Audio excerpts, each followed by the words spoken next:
And then, so then jump ahead to 2001. Powell comes in. Well, let's go to 2000. People are voting for W. Bush because they think that Powell is going to be in charge. That's why they're voting for him. Well, Powell's not running, but Powell's agreed to be the Secretary of State. And so that's pretty good. We can trust him. We know him. He's this great, wonderful, moral, mild-mannered character and whatever. We like that guy. And so that was what they thought they were getting. In fact, they were getting Dick Cheney and Paul Wolfowitz, right? Donald Rumsfeld. And Colin Powell really wasn't in charge. So for all my condemning him to burn in hell and on Twitter and whatever, which he does deserve, the reality is he was not the worst in the W. Bush administration, but he was not in charge. And which in a way, as Dave DeCamp, our colleague at antiwar.com, was tweeting out, that makes him worse. Kind of like, depending on how you look at it, from if he's not just a psychopath like the rest of these guys, and he's not just Israel first or like the rest of these guys, and he sees all the possible drawbacks because he bothered to learn a thing or two about it and know why to know better. And then he goes along anyway. And then he never really expressed any real regret about it either, But, General Zinni gave one big speech where he said we shouldn't do this. He had been the previous commander of CENTCOM. He said we should not be doing this.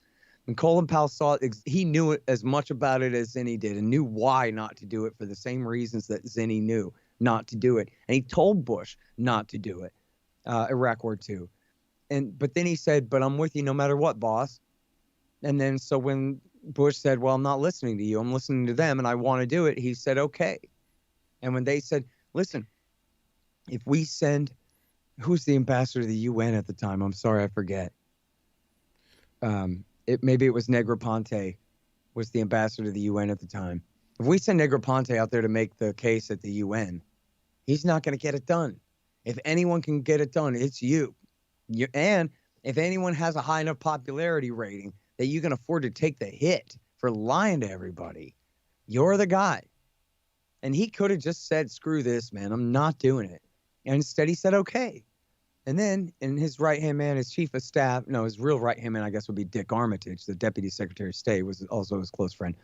But his chief of staff is now a great anti-war activist, Colonel Lawrence Wilkerson, full-bird colonel, who was his chief of staff, the secretary of state's chief of staff, and his old friend from the Bush senior days and all that, had been his chief of staff then. And Wilkerson has told a story about how Scooter Libby and the vice president's office wrote a draft speech for Powell that was just absolute garbage, accusing him of all of the craziest stuff, and including, having his agents meet with Mohammed Atta, the lead hijacker, in Prague, and all of this just absolute inanity. So Powell knew, oh my God, this is such garbage. And he threw the whole thing away. And he called George Tenet at the CIA. So I'm not going with the vice president's office. I want you and your guys to come in here and help me write this speech. And I'll go with whatever you guys say is true, because these neocons, their case is just garbage, man. I'm not going on worldwide TV making these claims, man. So then the CIA comes in, and they're almost as full of it. They're virtually as full of it as the neocons, although it's hard to judge on a sliding scale. I mean, but everything that they said was a lie, and including they used testimony that was tortured out of Sheikh Ibn al-Libi, claiming that Saddam was teaching Al-Qaeda how to use poison gas. I mean, the CIA was, just as bad as the neocons on this, really, just in their own different way. But they gave them the aluminum tubes. Man, Kyle, me and Eric Garris were just reminiscing about this yesterday on the show. I remember in my brain, and you can find it right now on the Wayback Machine. You type in antiwar.com and go look at their little calendar. You know the way they do the calendar? Go click through on their September dates from 2002, and you'll find the front page of antiwar.com, the old yellow page from back then. And you'll find it's like right in the middle of the top stories. It's a Joby Warwick story in the Washington Post that in real life in the paper ran on like page 36 or something like that. But on antiwar.com, it was in the top headlines. And I remember this day reading it then. That like, oh my God, look. In fact, I remember telling my completely unimpressed girlfriend at the time, oh my God, look, the Washington Post is debunking the aluminum tubes. These aluminum tubes are for rockets. They can never be used for centrifuges. And he didn't have the ability to make gas. And then get this, Kyle, this is what's funny. It's Joby Warwick, the horrible Joby Warwick, quoting David Albright, the horrible David Albright, who, did go along with some of the claims against Saddam Hussein. It was invoked as, see, even David Albright says it's true on some of the claims about chemical weapons. But on the nuclear stuff, he was like, this is BS, man. And, Joby Warwick, he's the guy who famously eulogized Abu Bakr al-Baghdadi, the leader of ISIS, when the Delta Force killed him. Oh, no, Delta Force killed the austere religious scholar Abu Bakr al-Baghdadi. That's Joby Warwick, okay? That's how horrible this human is. But he debunked the aluminum tube story September of 2002. And they kept pushing that lie all the way until the war anyway. They just didn't care. And they just pushed it away for months and months and months. Real quick, Scott, yeah. I just want to point out that I found this article. Zarqawi. Don't let me forget Zarqawi. Sorry, go ahead. I found this article today from Justin Raimondo from December 25th, 2000. So this is before the Bush administration even starts. And he talks about how that he has no doubt that they're going to rain down bombs on the Iraqi people, and how Colin Powell is a liar with a forked tongue. And it's just absolutely like nails what happens in the Bush administration. And it just felt fantastic from Raimondo. I'll put the link in the show notes page for anybody who wants to go look at it. But he specifically nails 4 or 5 things that happened 3 years before. So I guess wait, just on that point real quick. I'm sorry, I'll go back to that. But Raimondo wrote The Myth of the Saddam Bomb. That's in the year 2000. And then this one is great. I found this when I was looking for a new Justin called Bill Kristol the little Lenin of the neoconservative movement. And he called the whole conspiracy to get us into the Iraq War. He called it the Axis of Crystal. And so I went and searched that, Raimondo Axis of Crystal, and I'm not sure, I guess I didn't remember this, that the article that's from is called Our Hijacked Foreign Policy. And then the subhead is, and this is from February 2002. And the subhead is, Neocons Take Washington. Baghdad is next.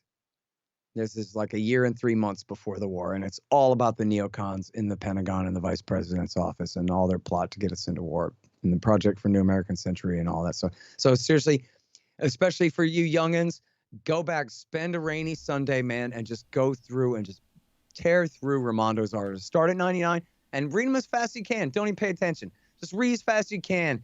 You'll get it, by osmosis. Just read 1,000 of these things. Read them through at least early Obama. You might give up after a while, but man, through W. Bush years, oh my God, there's nobody better on the planet.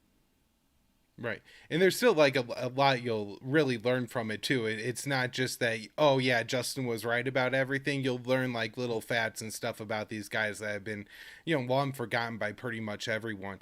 Scott, one of the things I want to mention about Colin Powell is I was 13 when this war starts, but I do remember that there was this perception before the speech that this guy was going to come out and tell the world the truth.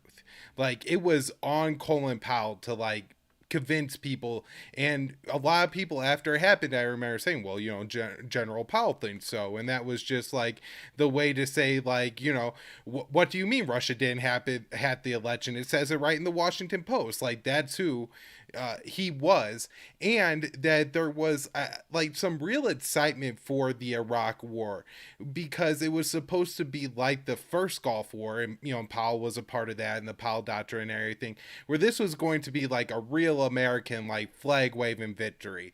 Afghanistan was a mess. Osama bin Laden was still on the run, but there was going to be almost like a movie. I think is kind of what I just as a kid. That's what I expected. To see footage of the Americans going in and taking out the bad guys and then raising the flag in Baghdad, and we were all gonna cheer and everything. It was going to be a great victory, and Powell being a part in giving that speech, I think, really contributed to that whole narrative. Oh yeah, no, I mean, it was the cherry on top. I mean, this was the deal. This was the thing that sealed the deal for, a huge number of, especially liberal Democrats in D.C. who were wavering on this and were like, I don't know, man, but geez, if Colin Powell says so. So, and then the same thing in the population at large. I mean, he moved. I just read a thing yesterday. Sorry, I don't have my footnote for you, but I read a thing that said that American public opinion moved 10 points from that speech and from the coverage of it. And that there was also a vast increase of the number of people who believed that Saddam had done 9/11 because he told so many lies about ties between Iraq and Al-Qaeda in that speech, including trying to claim that Abu Musab al-Zarqawi was, one, Al-Qaeda, and two, protected by Saddam Hussein, which was a total lie. And in fact, multiple times, the CIA and the military had requested, CIA embedded and Special Operations Command together, I think, were like a task force before the war inside Iraq. And they wanted to go kill these guys in Kurdistan. And in fact, I think the Joint Chiefs asked for permission to kill Zarqawi and his group Ansar al-Sharia. No, it wasn't. That's Libya. Jeez. It's right on the tip of my tongue. There's two different names for it. His little group. He didn't, remember, Kyle, Zarqawi didn't declare loyalty to bin Laden until a year and a half into the war, after the Second Battle of Fallujah in November of 2004. Did he declare that he was a member of Al-Qaeda? So that was a major lie that they told. And then you just think, for people who know the history of Iraq War II at all, where this guy Zarqawi did become a real problem. Like, he was obviously the centerpiece of their propaganda campaign, but he also was a real problem. And him and his followers were essentially the ringleaders of the foreign fighter Al-Qaeda suicide bomber brigades that were traveling around from the Middle East to go to Iraq War II to fight, just like it was the old Afghanistan war with America in the place of the Russians. And we didn't put enough guys in Afghanistan. Afghanistan's pretty remote too, but Iraq, we went ahead and did in Iraq what we deprived them of the opportunity to bog us down and bleed us to bankruptcy in Afghanistan. Was do it in Iraq instead. It's a lot easier for people from Saudi and Libya and Syria and everywhere else to get there too. And Zarqawi and his group, I mean, they led essentially the very, bloodiest and berserker kind of, madman part of the Sunni-based insurgency, butchering especially Shiite pilgrims, during religious ceremonies. They'd come and set off a suicide attack in the middle of a giant mob of civilian worshipers and stuff like this, and did so much to make that civil war as bad as it could possibly be on the Sunni side, the other side from the one America was fighting for. There's really kind of no underestimating how bad that policy was to, one, lie about Zarqawi that way and then use him as that prop, as an excuse for the war, which just gave him and his men an opportunity to be such a horrible part of the thing. But I got to tell you, man, not bragging, but just so that people understand the circumstances here. And it's true that, like, for a guy who was painting houses for a living, I was pretty up to date on this stuff, okay? I admit that. But I was painting a house with my buddy Adam, and I was listening to Colin Powell's speech. This is January 2002. I'm listening to Colin Powell's speech on NPR News over the radio. They're playing the whole thing. And in fact, we weren't really painting. We were like caulking the house, preparing it for painting, sanding some things and whatever, getting it ready. And I'm debunking every bit of it to my buddy Adam. And the things that I hadn't heard before, like, oh, this guy, Zarqawi, that's a new one they're pushing on us now. But I guarantee you that's not true. That, they're, conflating these things. Or here's a translation that we said, oh, here he is saying hide all the stuff. And I'm just like, you know what? I don't speak Arabic, but I bet that's not what he's saying. And which, of course, turns out is correct. And I quote this in the latest book, in Enough Already, where he absolutely embellished the translations of those intercepts. And essentially they're saying, hey, just double check, make sure there's nothing in there. And then he adds all this stuff to make it sound more incriminating, like they're covering something up, rather than just double checking to make sure to CYA is all, And so anyway, yeah, I mean, and I was 5 or 6 or something at the time. And just reading antiwar.com, I had a little pirate radio show, I guess then. In early 2002 I did. I mean, I was not like the way you and I are right now. I was not like that. I didn't have the time in my life. I had to have a job. I had the time to sit around reading all this stuff all day long every day in that kind of obsessive way. But I could debunk any bit of that. I didn't believe a word of it. And I told my buddy Adam why it was all crap. And then you go home and turn on TV, and Sean Hannity's going, see, Colin Powell proved it. and then everybody just goes along with that. Like, wait, which part was the proof again? Which part was the part that wowed us so much? Or is it's just the spectacle of Powell in a suit sitting there saying, trust me. That's all it was, right? It wasn't any of the things he said. His little prop with the anthrax, this clear attempt to try to frame up Iraq for the anthrax attack on the United States without claiming it, but making it seem like that was what he was claiming. And it's really worked on people. By the time they attacked Iraq, essentially two-thirds of the American people believed that Iraq had done September 11th. That was the level of BS. Yep. And yes, it's just 100% correct. They could not have done it without him. Who are they going to send to talk to the UN? Dick Cheney? Who are they going to, it was too, people did respect Cheney way too much at that time. But still, like, that guy's suspicious, man. Like, you can't, you know what I mean? There's a little something there. Colin Powell had this thing where he's the Archangel Michael, man, or whatever. You can, no matter what, his word is gold and his motives are pure. And he's our great guardian or whatever. Like, people just believed in that guy. And so when he came out and said it was true, that's how you knew it was true, according to all the dimwits. And then it just wasn't true. And imagine now, Kyle, seriously, Iraq under Saddam Hussein and with its power circa 2003, where Saddam doesn't even control his whole country. He only controls 8 towns out of 20 or whatever it is. You know what I mean? He's not even really the dictator of all of Iraq at that point. And we know now from his CIA interrogator, John Nixon, that he was no shit really writing a romance novel in semi-retirement. He was writing a love story. And they told your mom and dad, Kyle, that, look, we have to preempt an imminent attack by Saddam Hussein's Iraq and Osama bin Laden's Al-Qaeda on the United States. You really think we should just sit back and let the next 9/11 be accomplished with weapons of mass destruction? You would have us wait and disarm and do nothing in the face of this terror when it was just made up? It was a total lie. It was a total lie. They could have just said Sudan or Oman. Dude, you think we just wait around for Oman to attack us? What? Oman is not attacking us. Well, how come TV says that that's what we're doing? And as Willie Nelson said, they wouldn't lie to me. Not on my own damn TV. And that was people's point of view. And so they bought it.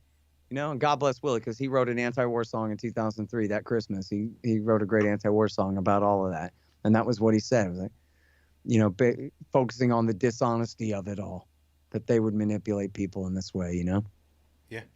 So I guess, the last thing I want to ask you, Scott, is just, this guy's legacy, right, is just especially from Vietnam on, he's all in and involved in the U.S. empire, and plays an important role in it, because maybe he's not George Bush or Condoleezza Rice, who's going to say something like the smoking gun could come in the form of a mushroom cloud, but he's going to. I'm pretty sure he did say that. Oh, okay, never mind. I'm pretty sure they all that. I think it was Bush, Rice, Powell, and Cheney. All four used that phrase. I don't remember up by the him White saying House that. Iraq group, WIG. But he seemed like the kind of guy that, was far more measured and articulate. And, that a 72-minute speech at the UN is one of those things that just comes off as like, oh, well, this guy, you got to believe this guy. Look at him. And he speaks slow enough and has a deep voice, and it all sounds very, very good, especially if you're just listening along and kind of just osmosis absorbing what he's saying. And by the way, he never apologized. He never apologized. He acknowledged that what he said wasn't true, and he goes, yes, I regret that is a blot on my record. Right? He doesn't regret any of the pain he caused at all. He regrets that it makes him look bad, that wasn't true. Yeah. And he ain't sorry at all. A blot. Can you imagine? And that 10% number was from, I think, Liz Featherstone in Jacobin. And she also says that moved the amount of Americans that thought there was ties between Saddam and Al-Qaeda 30% as well. Right. And so Right. That's what I right. So this is his legacy. This is how important he is. And what are your final thoughts? Are, what should, I guess, people take away? And if you want, people to set the real legacy right about Colin Powell, you got to do it in just a couple minutes, like you got on cable TV. What are you telling people? Well, look, I mean, he could have stopped that war. He could have resigned and went on Meet the Press and said, Tim, we don't need to do this. The evidence isn't there. With Saddam, this is another agenda, a larger agenda. They're kind of hiding behind these excuses, and it's not good enough, and you're not supposed to start a war. Everybody knows that, and that's it. He could have stopped the damn thing. And I don't really, I never really, say that he's the ringleader, the kingpin of the thing. But he was the guy who absolutely was in the position to throw the switch and call a halt to it. And then what? He would have hurt Bush's father's feelings or something? In fact, I think Bush's father would have appreciated it. Bush's father had already sent James Baker and Brent Scowcroft to try to stop the boy. If he was really loyal to the father, he probably would have been doing him a favor to come out and say we should not be doing this. And man, I mean, the amount of grief, there's no way to measure the amount of grief and pain that these people caused by launching this war. And, all of the different men who fought on all different sides of that war are responsible for the decisions that they made and the actions that they took. But it never would have been that way without this man as the key accomplice in it all. And that means, too, then, that the wars in Libya and Syria and Yemen, and for that matter, well, I guess Somalia was its own separate crisis, but these other major 3 interventions in the Obama years and to this day in Yemen, and to this day in all 3 of those, in Syria, Iraq, and Yemen, that just wouldn't have been that way at all. All of that, the Arab Spring, and then the U.S. and Saudi hijacking of the Arab Spring, the counter-revolution launched there, and all of those things, all that was a direct result of Iraq War II. So just the entire 21st century didn't have to be this way at all. As even Zinni said in 2016, the war could have been over by Christmas. That wasn't just antiwar.com that said that. That was General Zinni. So we could have gone in there, forget, for argument's sake, extradition. We could have gone in there, killed Al-Qaeda at Tora Bora, and then left. You know what I learned recently, Kyle? Did you see the piece at Task and Purpose? Where it was the story of the guy who's the Air Force air controller at Tora Bora during the fight. And he talks about how they were all pulled out of there on December the 9th. Yeah. December the 9th. But bin Laden got away on the 17th. So if I had known that, I had forgotten that they had just ceased all air attacks. They called off all air and left the Delta Force and their local, militia allies, quote unquote allies, without any air power to help them. With still, more than a full week to go before the bad guys got away there. It's just unbelievable. And he was the Secretary of State during all that. He could have resigned over that. They're like, hey, I think they're deliberately letting the bad guys get away so they can try to conflate Osama with Saddam and get you angry and confused so they can launch a bonus war. He could have done that all along, I mean, and so yeah. This is one thing everybody says, oh, he should have resigned. Couldn't he just have not given that speech if he really moved a third of Americans? Yeah. Like he didn't have to give up his job. He just had to do one thing that he didn't think was the right thing to do anyways. He let himself be bullied into it, it seems right, like. And he's the Secretary of State, so he could have said, that's the UN ambassador's job. Let the UN ambassador go out there and dig himself this grave. I'm not going to do it. But, they said, nope, it's got to be you. And he said, okay, instead of hell no. So, yeah, I mean, that is absolutely on him. And they couldn't have done it without him, man. Or maybe they could have, but it would have been much harder. They definitely could not have done it without his, avowed opposite, or, with his avowed opposition, they couldn't have done it.